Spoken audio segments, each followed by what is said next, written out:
Hello and welcome back to another book series of our Little Wombat books. Today's Little Wombat book is Swim, Little Wombat Swim by Charles Fugue. Swim, little wombat, swim.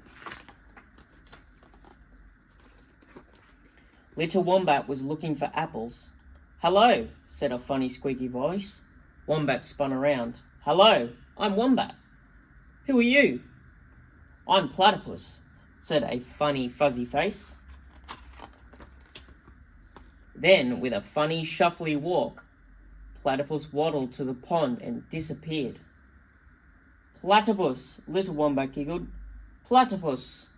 He tried to waddle too. He giggled and waddled, shuffled and chuckled, nearer and nearer to the water's edge. Kersplash! Little Wombat sank like a stone.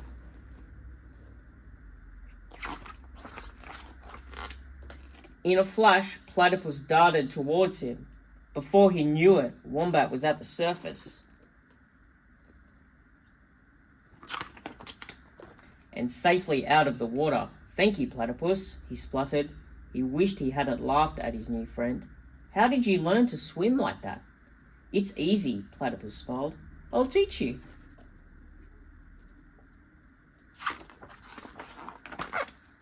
First, Little Wombat had to hold on to the edge and kick his legs as hard as he could. Then, he used a log as a float and he splashed all around the pond. He splashed and kicked until he was worn out. "Time for lunch," said Platypus.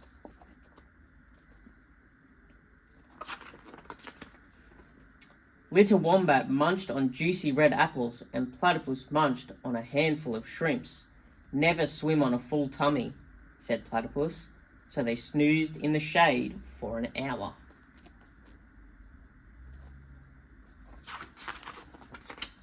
That afternoon, Little Wombat learned to paddle like a dog and dive like a frog.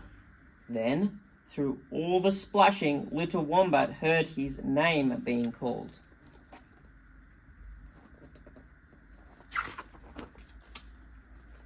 Rabbit and Koala had come to see what he had been doing all day. Little Wombat beamed. "Platypus taught me to swim. Come on, Platypus. Let's have a race."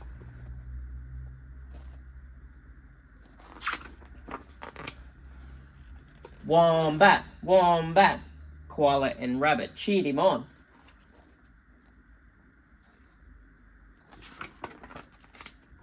"No, not Wombat."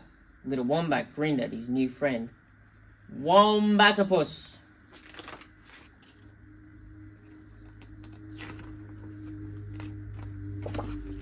And that is it for another edition of our Wombat books. Swim, Little Wombat, swim.